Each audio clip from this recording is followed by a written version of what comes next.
Konsumsi energi listrik nasional pada 2030 diperkirakan meningkat sampai 1,4 kali lipat bila dibandingkan tahun 2022. Kemudian di tahun berikutnya, permintaan listrik juga akan terus meningkat hingga 3,2 lipat pada 2040 dan 4,5 lipat pada 2050. Lantas sudah siapkah pemerintah kita mencukupi kebutuhan listrik? Tetap bersama saya Maria Rahu Halek dalam Kabar Bursa hari ini, episode 24 September 2024.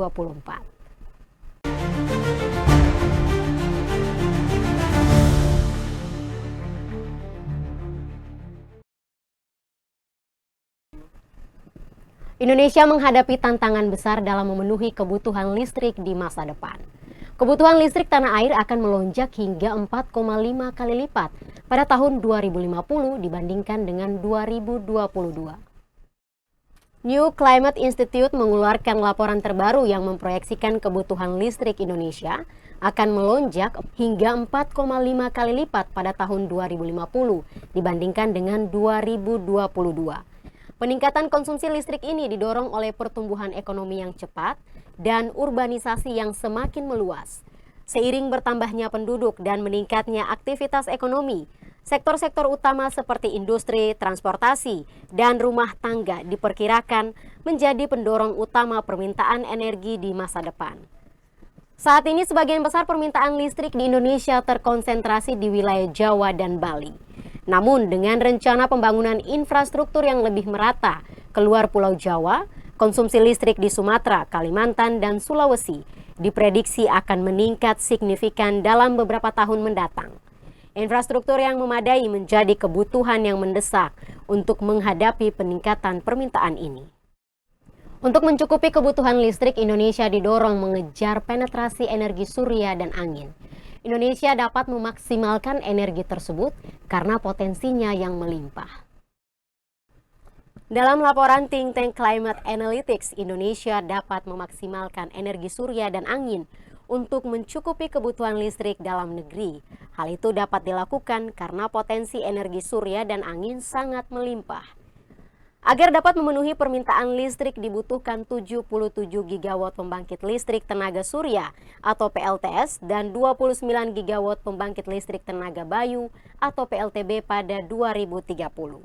Sementara pada tahun 2050, Indonesia juga dapat bergantung terhadap energi surya dan angin dengan proporsi 2/3 dari bauran energi listrik yang ada. Di sisi lain, kapasitas terpasang PLTS dan PLTB di Indonesia pada 2022 masih rendah. Think Tank Climate Analytics mencatat, Indonesia hanya memiliki 0,3 gigawatt kapasitas terpasang PLTS dan 0,15 gigawatt kapasitas terpasang PLTB. Sementara itu, PT PLN Persero menargetkan bisa meningkatkan porsi pembangkit energi baru terbarukan atau EBT menjadi 75% dari sebelumnya yang hanya 51%. Itu dilakukan sebagai upaya percepatan transisi energi di Indonesia. Eksekutif Vice President Perencanaan Sistem Ketenagalistrikan PLN Warsono mengatakan, porsi pembangkit energi baru terbarukan atau EBT dinaikkan menjadi 75% dari sebelumnya yang hanya 51%.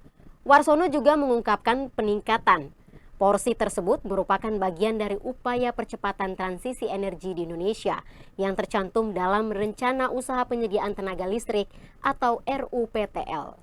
Dalam RUPTL teranyar, PLN membidik penambahan porsi pembangkit EBT menjadi 75%. Sementara 25% lainnya berasal dari pembangkit berbasis gas.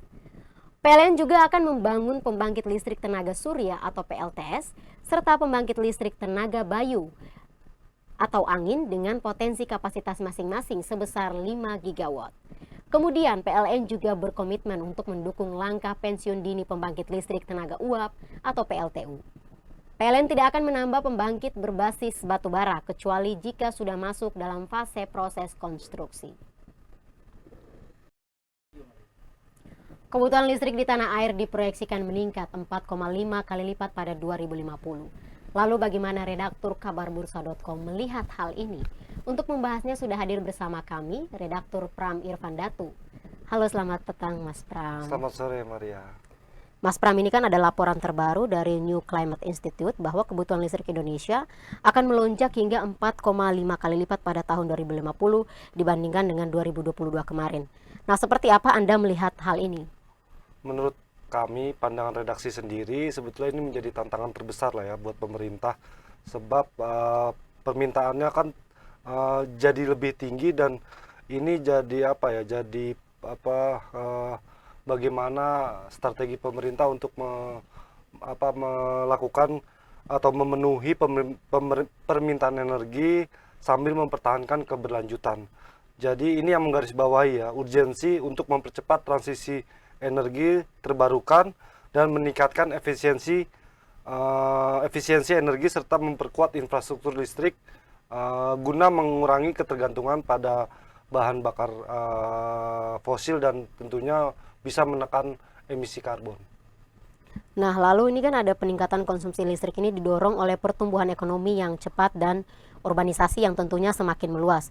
Bagaimana Anda melihatnya? Ini sebetulnya urbanisasi ini sebetulnya bisa jadi apa ya? Jadi daya dorong pemerintah untuk meningkatkan ya infrastruktur dan juga permintaan energi sebagai untuk industri dan layanan pemukiman dan fasilitas umum.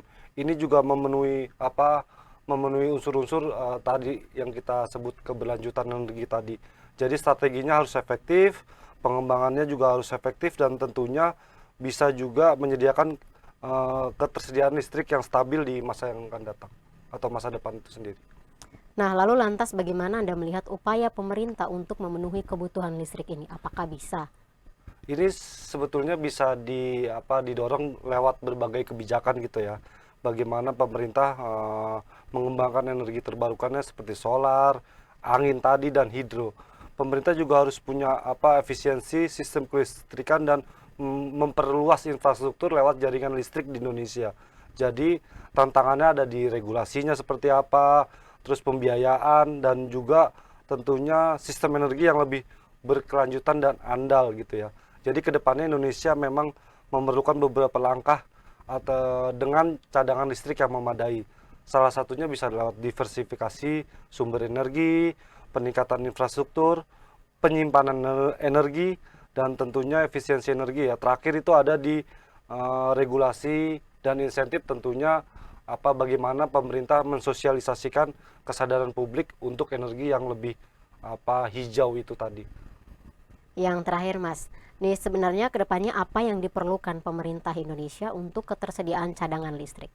Tadi sih kita juga bahas soal bagaimana pemerintah bisa mengembangkan kebijakan-kebijakannya gitu ya. Jadi dari misalkan ada infrastruktur gitu ya, kelistrikan yang lebih baik termasuk transmisi, distribusi menjangkau daerah-daerah terpencil. Dan diversifikasi tadi masuknya sebetulnya di penggunaan EBT seperti solar dan angin maupun biomasa. Jadi ada beberapa faktor dan beberapa strategi sih sebetulnya untuk pemerintah. Bagaimana juga investasi dalam teknologi penyimpanan energi seperti baterai, fluktuasi pasokan, dan tentunya sumber energi yang terbarukan. Jadi ada beberapa hal yang bisa ditempuh pemerintah seperti itu. Baik, terima kasih Mas Pram atas perbincangan kita petang ini. Selamat beraktivitas kembali.